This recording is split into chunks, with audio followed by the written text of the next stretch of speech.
Hello दोस्तों, कैसे हो आप लोग? डेफिनेटली लास्ट वीक हमारे लिए बहुत ही बड़ा इवेंटफुल टाइम था।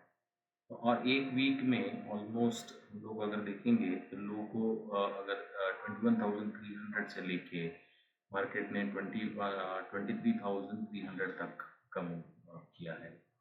और दोनों साइड का मूव्स मिला है, राइट? तो as a option buyer definitely एक बहुत बड़ा वीक था। और डेफिनेटली बहुत सारा मोमेंटम मिला है।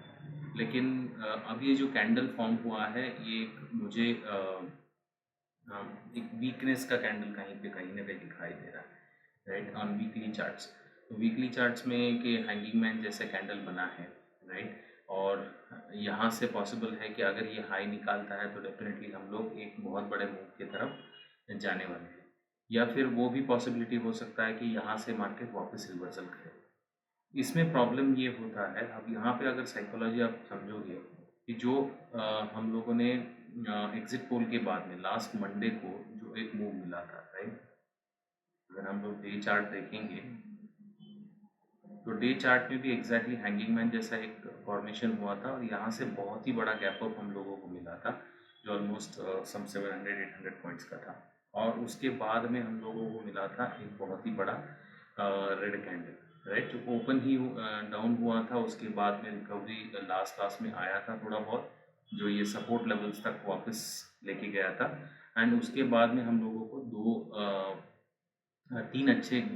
अच्छे ग्रीन कैंडल मिले हैं, एक थोड़ा सा एक डोजी काइंड ऑफ कैंडल मिला था, राइट? तो अब मार्केट ने क्या किया है, ये जो 182 का जो लेवल था जहाँ से हम लोगों को ये सेलिंग मिला था, इसको मार्केट ने ब्रेक कर दिया है। लेकिन ये पॉसिबिलिटी हो सकता है कि इधर मार्केट यहाँ पे कहीं पे कंसोलिडेट करे, यहाँ से अगर ब्रेकआउट मिलता है तो डेफिनेटली हम लोगों के लिए ये रेंज का बहुत बड़ा रेंज का एक ब्रेकआउट मिलेगा। और अगर आप इसको चैनल जो हम लोग एनालाइज कर रहे थे, राइट? तो अगर इस चैनल को आप देखोगे तो इसमें आपको पता चलेगा कि मार्केट एग्जैक्टली टॉप पे वापस चला गया है, ठीक है? तो यहाँ पे हम लोगों को क्या हुआ था, एक ब्रेकआउट जैसा कैंडल मिला था लेकिन कैंडल में स्ट्रेंथ नहीं था, राइट? तो बहुत बड़ा गैप अप होने के बाद स्ट्रेंथ नहीं था एंड उसके बाद में एग्जैक्टली मार्केट ने एक रेंज से बाहर वापस हम लोगों को एक मूव दिया। जो हमारा अगर ये चैनल आप देखोगे तो आपको पता चलेगा कि एग्जैक्टली वहीं पे हम लोगों को एक अपसाइड मोमेंटम वापस चालू हुआ था। तो मार्केट कहीं ना कहीं यहीं पे क्लोज हुआ था इस रेंज में ही, और उसके बाद में वापस मार्केट यहाँ पे जाके क्लोज हुआ है। अब ये कैंडल क्लोजर बहुत ही स्ट्रॉन्ग है। यहाँ पे अगर देखोगे तो 2-3 दिन का जो रैली है ये बहुत ही बड़ा रैली है। और डेफिनेटली कहीं ना कहीं एक मेक और ब्रेक लेवल्स पे आके मार्केट ने क्लोजिंग दिया है, राइट? तो यहाँ से अगर पॉसिबल है तो रिवर्सल भी हो सकता है और मार्केट वापस ही चैनल के अंदर वापस चला जाए, या फिर ये पॉसिबल हो सकता है कि यहाँ से एक डोजी कैंडल इसके ऊपर क्लोज हो या स्मॉल कैंडल इसके ऊपर क्लोज हो और उसके बाद में ये ब्रेकआउट दे के ऊपर चला जाए।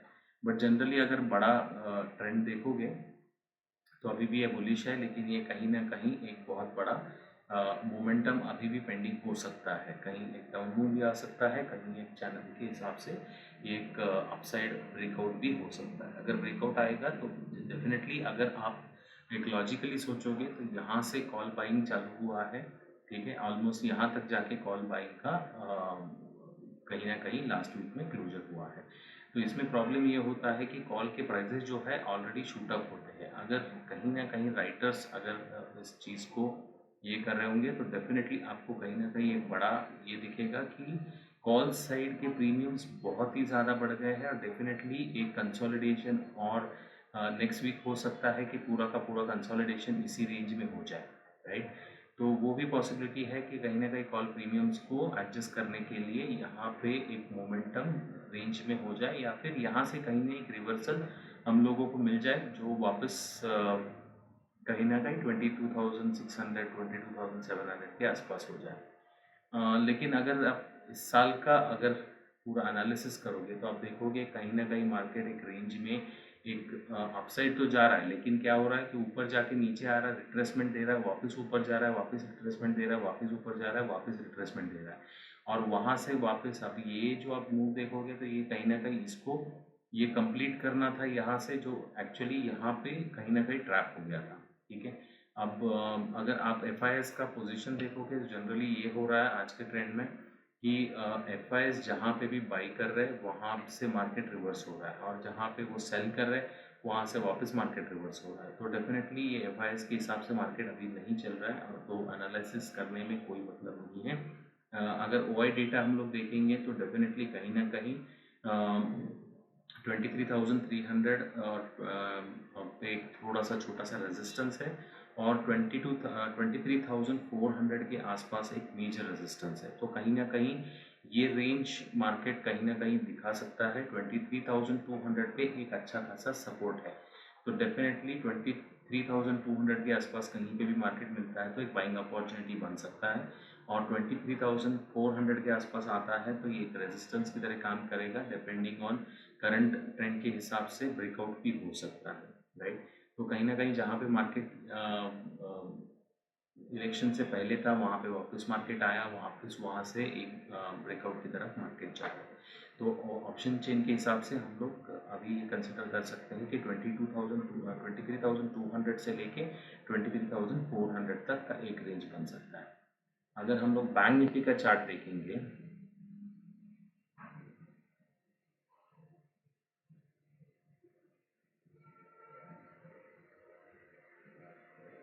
तो बैंक निफ्टी भी ऑलमोस्ट अपने हाइज पे है।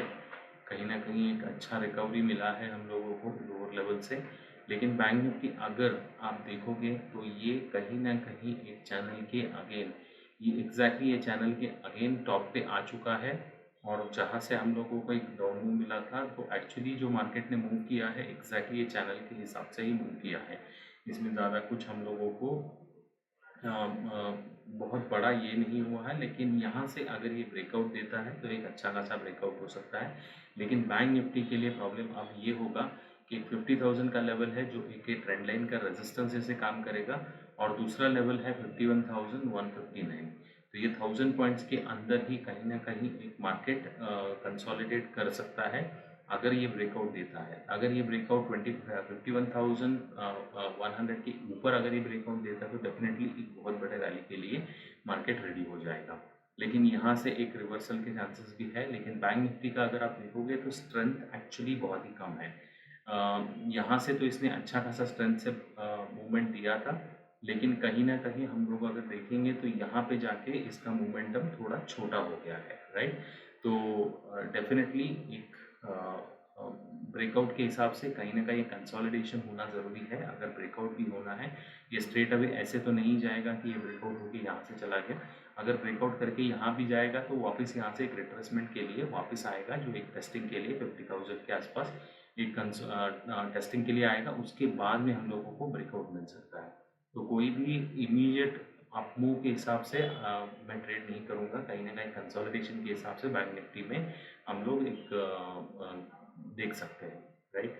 अब सबसे बड़ा इम्पोर्टेंट अगर आप देखोगे, सबसे इम्पोर्टेंट चीज़ हम लोगों को ये मिला है कि लास्ट 3 दिन में एक आईटी ने बहुत ही अच्छा एक ब्रेकआउट जैसा दिया है। तो आईटी डिसाइडिंग फैक्टर हो सकता है नेक्स्ट वीक के लिए, बिकॉज अगर आप देखोगे तो अगर ये कहीं ना कहीं एक ट्रेंड लाइन था और ये ट्रेंड लाइन का ब्रेकआउट बैंक आईटी ने दिया है, राइट। तो कहीं ना कहीं ये अभी रेजिस्टेंस के हिसाब से यहीं पे 35,392 के आसपास है। अगर ये ब्रेकआउट यहाँ से देता है तो डेफिनेटली हम लोगों के पास 37,648 तक का एक मूव आता है, राइट। तो आपको ये देखना पड़ेगा कि आईटी के जो स्टॉक्स है अभी जो करंट टीसीएस, इन्फोसिस, माइंट्री जैसे स्टॉक्स है, जिसको आपको क्लोजली मॉनिटर करना पड़ेगा, क्योंकि कहीं ना कहीं आपको एक बड़ा ब्रेकआउट वहाँ पे मिलने के चांसेस है, क्योंकि एक बहुत ही अच्छा हम लोगों को एक मोमेंटम मिला है, और ये एक बहुत ही स्ट्रॉन्ग मोमेंटम है। तो कहीं ना कहीं ये रेजिस्टेंस निकालने के बाद यहाँ पे जो छोटा सा गैप था, इसको फिल करने के बाद अराउंड 36,000 के आसपास अगर ये बाइंग होता है तो डेफिनेटली आपको एक बहुत ही 1,500 पॉइंट्स का एक अच्छा खासा रैली हो सकता है, राइट। सबसे बड़ा इम्पोर्टेंट चीज़ हमारे लिए अभी यही है। बाकी सब आप देखोगे तो सारे स्टॉक्स इसी रेंज में है, उसी कैंडल के रेंज में है, ठीक है। तो आपको आईटी में ज़्यादा फोकस करना पड़ेगा। मिड कैप में भी वापस रैली आया है, लेकिन वापस वहीं पे एक लेवल पे हम लोगों ने एक अच्छा खासा रेजिस्टेंस यहाँ पे हो सकता है, राइट। तो ओवरऑल देखोगे तो बैंक निफ्टी एक थोड़ा सा ब्रेकआउट रेंज में है, लेकिन कहीं ना कहीं कंसोलिडेशन करने के चांसेस है। अगर आईटी देखोगे तो आईटी ने एक अच्छा ब्रेकआउट दिया है, तो आईटी स्टॉक्स पे आप ज़्यादा फोकस करोगे तो आपको फ़ायदा हो सकता है। और आपका खुद का एनालिसिस इसमें बहुत ज़्यादा इम्पोर्टेंट है, ठीक है। तो मेरे हिसाब से आईटी विल लीड करेगा इस नेक्स्ट से 15-20 डेज के लिए, ठीक है। तो बैंक निफ्टी वगैरह तो हम लोगों ने देख लिया, ठीक है। तो निफ्टी में भी आपको थोड़ा सा कॉशियस रहने की ज़रूरत है, क्योंकि ये रैली ऑलरेडी यहाँ तक पहुँच चुकी है, और यहाँ से ब्रेकआउट होने के बाद डेफिनेटली एक यहाँ पे अगर एक कहीं पे रीटेस्ट होता है और यहाँ से ब्रेकआउट मिलता है, तो डेफिनेटली हम लोग एक बहुत अच्छे मूव के लिए जा सकते हैं, राइट। तो यही है आज का एनालिसिस। अगर कोई भी डाउट्स हो, कोई भी कुछ हो, तो आप इस वीडियो के नीचे कमेंट्स कर सकते हो, या फिर टेलीग्राम पे हमारा ग्रुप है, वहाँ पे हम लोग डिस्कस कर सकते हैं। Thank you friends.